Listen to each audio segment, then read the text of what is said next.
Hello guys, Radhe Radhe. कैसे हैं आप सब लोग। तो लास्ट लेक्चर में हमने एवरेज प्रॉफिट मेथड को कंप्लीट किया था। इस लेक्चर में हम वेटेड एवरेज मेथड को गुडविल वैल्यूएशन करने के लिए पढ़ेंगे।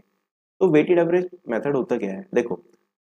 एवरेज प्रॉफिट में हमने क्या देखा था कि हम लास्ट 3-4 ईयर्स का या जो भी हमें प्रॉफिट बोलता था उसका एवरेज प्रॉफिट निकालते थे और उसकी मदद से हम गुडविल निकालते थे। वेटेड एवरेज में क्या होगा, देखो है एवरेज प्रॉफिट ही एक तरह से, लेकिन वेट्स का यूज करके। वेट्स मतलब क्या होता है, देखो वेट का अगर मैं आपको मतलब समझाऊं तो इसका मतलब मैं आपको क्लियरली एक आसान भाषा में बोलूं तो मोर रिसेंट मोर इंपॉर्टेंट। जो ज्यादा पास का होगा वो ज्यादा इंपॉर्टेंट होगा। फॉर एग्जाम्पल, अब अगर किसी बिजनेस की मेरे को परफॉर्मेंस निकालनी है तो आप कौन सा प्रॉफिट देखना सबसे ज्यादा पसंद करोगे। लास्ट सपोज करो मेरे पास लास्ट 4 ईयर्स का प्रॉफिट लेना है मेरे को, और मेरे को किसी बिजनेस की परफॉर्मेंस को देखना है, तो सबसे पहले मैं लास्ट ईयर का प्रॉफिट देखूंगा, नहीं देखूंगा। अब का आइडिया लगाने के लिए सबसे ज्यादा बेटर क्या होगा, लास्ट ईयर का प्रॉफिट लेना। अब लास्ट ईयर का प्रॉफिट सबसे ज्यादा इंपॉर्टेंट रखेगा। उसके बाद मैं उससे थोड़ा पिछले साल का देखूंगा, फिर और पीछे चलूंगा। तो सबसे बेटर अगर मेरे को एनालाइज करना है, सबसे बेटर मेरे को देखना क्या है, लास्ट ईयर का ना। उससे तो पता चलेगा फिलहाल बिजनेस कैसा चल रहा है। मेरे को किसी स्टूडेंट की परफॉर्मेंस देखनी है, एग्जांपल दूं एक और, तो उस स्टूडेंट की परफॉर्मेंस देखने के लिए मैं उसके टेस्ट के मार्क्स देख रहा हूँ। तो सबसे पहले कौन से टेस्ट के मार्क्स देखूंगा, सबसे रिसेंट है या सबसे पहले साल के स्टार्टिंग के होंगे। सबसे रिसेंटली जो दे रहा है वो, तभी तो आजकल की परफॉर्मेंस पता चलेगी। सिमिलरली बिजनेस, जितना पास का प्रॉफिट होगा जो हमारा ईयर चल रहा है उसके, जितना पास का ईयर होगा सबसे ज्यादा इंपॉर्टेंट होगा। उससे पीछे वाला थोड़ा कम, उससे पीछे वाला और कम। तो इस हिसाब से ना वेट दे देते हैं। तो जो सबसे रिसेंट होगा, सबसे पास का होगा, उसको हम सबसे ज्यादा वेट देंगे। उससे पहले वाले को थोड़ा कम वेट देंगे, उससे पहले वाले को और कम वेट देंगे। चलो ये चीज क्लियर हुई। अब सर इसमें वेट्स के लिए हम प्रॉफिट कौन सा लेंगे, तो मैंने आपको एवरेज प्रॉफिट में आपको फ्यूचर मेंटेनेबल प्रॉफिट निकालना सिखाया था। क्या आप निकालना सिखाया था, future maintainable profit. Future maintainable profit क्या होता था, आफ्टर एडजस्टमेंट। इसमें हमने देखे थे कुछ पॉइंट्स को हम ऐड करते हैं, कुछ पॉइंट्स को लेस करते हैं। तो यहाँ पे भी हम पहले वही प्रॉफिट निकाला करेंगे। फिर उस प्रॉफिट्स को निकालने के बाद वेट्स लिया करेंगे हर ईयर के। वेट से उन प्रॉफिट को मल्टीप्लाई करेंगे। क्या करेंगे भैया, वेट से उन प्रॉफिट को मल्टीप्लाई करा करेंगे। तो जो वेट और प्रॉफिट का टोटल आएगा वो हो जाएगा हमारा टोटल प्रोडक्ट। प्रोडक्ट मतलब वेट और प्रॉफिट की क्या करें, मल्टीप्लाई। प्रॉफिट कौन सा, फ्यूचर मेंटेनेबल प्रॉफिट। ठीक है, सबसे पहले क्या करना है, हमें प्रॉफिट लेना है। प्रॉफिट में वही एडजस्टमेंट्स करनी है, तो उससे हमारा क्या निकल जाएगा, फ्यूचर मेंटेनेबल प्रॉफिट। फिर फ्यूचर मेंटेनेबल प्रॉफिट जैसे जैसे ईयर वाइज होंगे, उन ईयर के हिसाब से हम उनको वेट देंगे। वेट से उस फ्यूचर मेंटेनेबल प्रॉफिट की क्या करेंगे, मल्टीप्लाई करेंगे। तो हमारा आ जाया करेगा प्रोडक्ट। उन प्रोडक्ट्स का टोटल कर देंगे तो बन जाएगा टोटल प्रोडक्ट। और जो हमारे वेट्स हैं उनका टोटल कर देंगे तो बन जाएगा टोटल वेट्स। उनको आपस में डिवाइड कर देंगे तो क्या आ जाएगा, वेटेड एवरेज प्रॉफिट। और उस वेटेड एवरेज प्रॉफिट की जैसे हम एवरेज प्रॉफिट मेथड में कर देते, number of year of purchase से क्या कर देते थे, मल्टीप्लाई। तो हमारा क्या बन जाएगा, गुडविल। तो हमारा क्या निकल जाएगा, गुडविल। एक एग्जांपल की मदद से देखेंगे।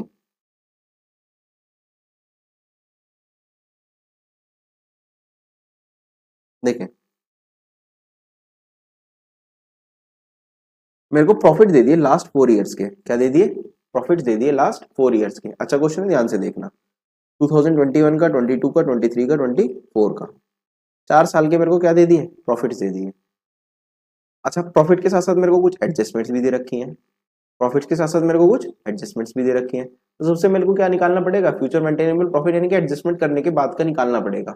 तो स्टार्ट करते हैं। देखो, सबसे मेरे को 4 साल की प्रॉफिट है, मैं इनको ले लेता हूँ। 2021,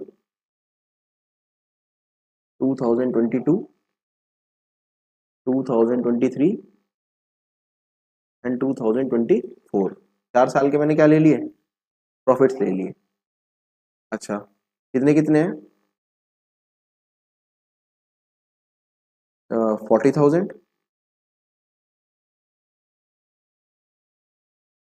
अगले का कितना है, 50,000।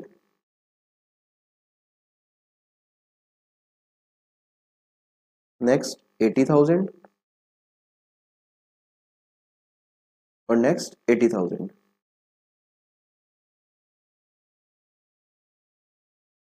अच्छा, अब ये लेने के बाद मुझे एडजस्टमेंट्स करनी पड़ेंगी। तो सबसे पहली एडजस्टमेंट मेरे को दिख रही है 2021 में, क्लोजिंग स्टॉक ओवर वैल्यू है 10,000 से। अगर मेरा क्लोजिंग स्टॉक ओवर वैल्यू होता है तो दैट मीन्स मेरा प्रॉफिट बढ़ के आया होगा। एक क्लोजिंग स्टॉक बढ़ा हुआ है, इधर प्रॉफिट बढ़ा होगा। और जब प्रॉफिट बढ़ेगा तो मेरे को उसको सही करने के लिए क्या करना पड़ेगा, लेस। तो अगर मैं इसमें से एडजस्टमेंट करूं तो क्लोजिंग स्टॉक जो मेरा ओवर वैल्यू है उसको क्या करूंगा, लेस। तो लेस करूंगा मैं over valuation of closing stock और वैल्यूएशन ऑफ क्लोजिंग स्टॉक कितना 10,000 रुपीज।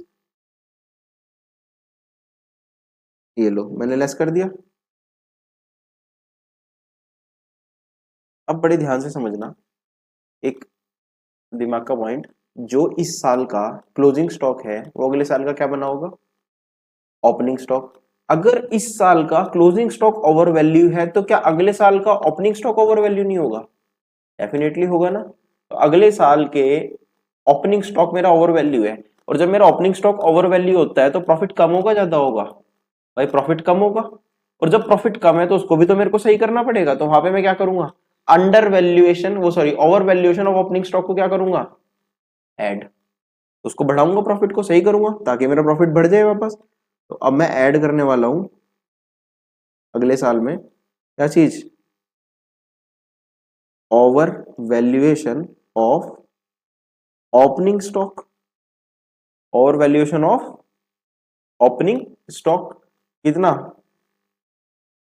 कितना ऐड करूंगा 10,000 रुपीज। कौन से में से नेक्स्ट ईयर के जो प्रॉफिट होगा इससे, तो 10,000 रुपीज यहाँ क्या हो जाएंगे ऐड। इसमें किसी को डाउट? अच्छा अब एक एडजस्टमेंट मेरे को 2024 में दे रखी है, एबनॉर्मल गेन हुआ। एबनॉर्मल गेन अगर होता है तो क्या गेन हर साल होगा? नहीं, तो मेरे को क्या करना पड़ेगा लेस। तो मैं यहाँ लेस करने वाला हूं क्या एबनॉर्मल गेन। कितने का एबनॉर्मल गेन हुआ मेरे को 10,000 रुपीज का। ये क्या करूंगा मैं लेस। तो ये लो जी,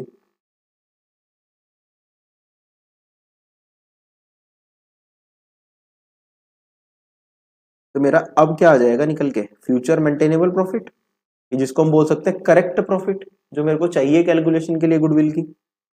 तो ये मेरा आ गया प्रॉफिट्स करेक्ट हो गए। 40 में से 10 गए 30,000, 50 में से 10 गए 40,000,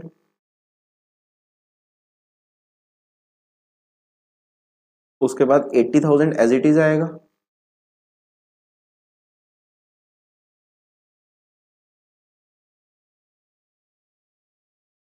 और 70,000।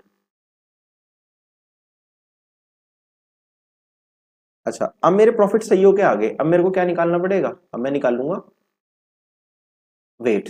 तो मैं टेबल बनाऊंगा एक।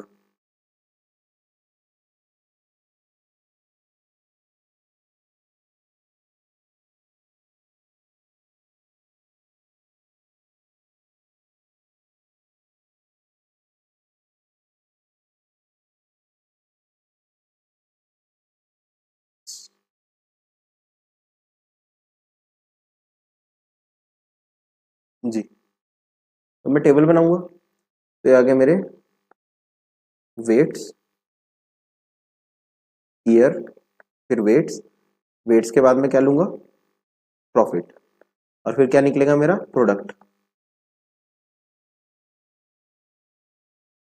ईयर मेरा कौन सा है 2021,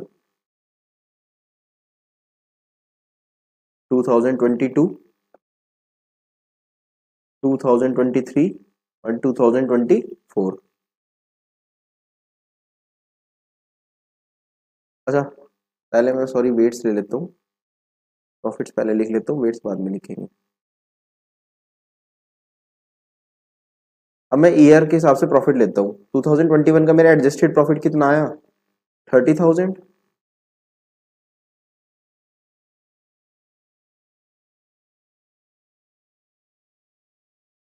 2022 का प्रॉफिट आया मेरा 40,000।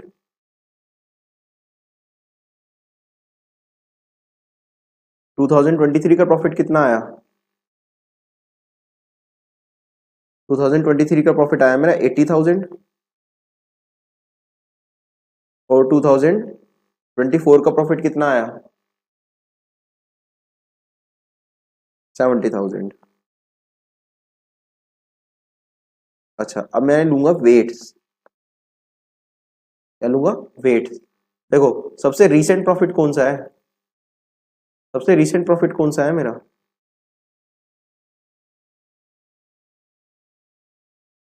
सबसे रिसेंट प्रॉफिट है मेरा 2024 का, तो इसको वेट ज्यादा मिलना चाहिए।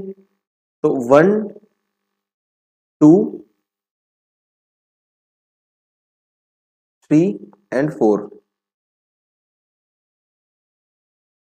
1, 2, 3 एंड 4।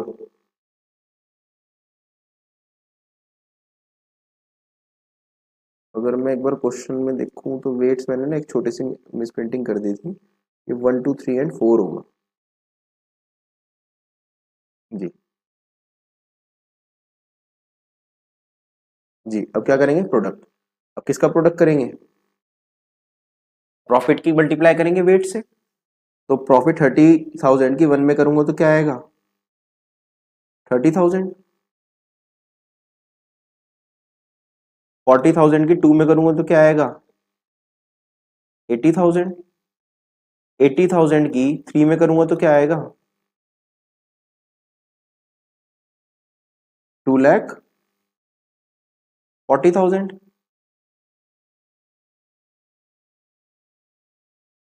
एंड 70,000 की 4 में करूंगा तो क्या आएगा, 2,80,000। अच्छा अब मेरे को, मैंने वेटेड एवरेज का जो फॉर्मूला लिखा था वो क्या लिखा था, total product divide by total weight. तो मेरे को प्रोडक्ट का टोटल करना पड़ेगा, यानी कि इसका टोटल होएगा, और टोटल किसका करना पड़ेगा, वेट्स का। वेट्स का टोटल करें तो क्या होगा, 4, 5, 6, 7, 8, 9 और 10। वेट का टोटल क्या आ रहा है, 10।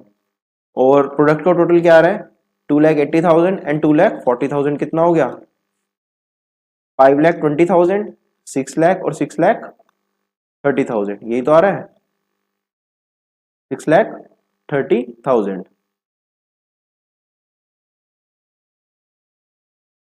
अच्छा तो मेरा वेटेड एवरेज प्रॉफिट कैसे निकलेगा अगर मैं निकालने लगूं,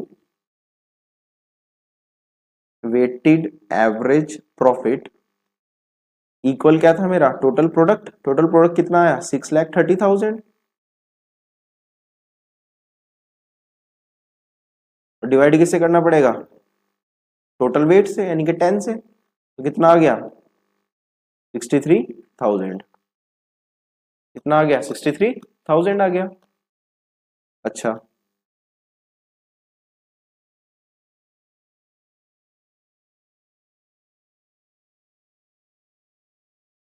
और अब मेरे को गुडविल निकालनी है। गुडविल कैसे निकलती है, वेटेड एवरेज प्रॉफिट की, वेटेड एवरेज प्रॉफिट की किससे मल्टीप्लाई कर दो,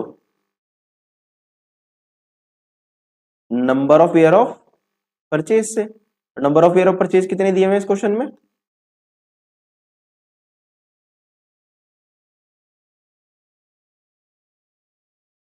ये दिए हुए 5। Number of year of purchase कितना दिया हुआ है, 5।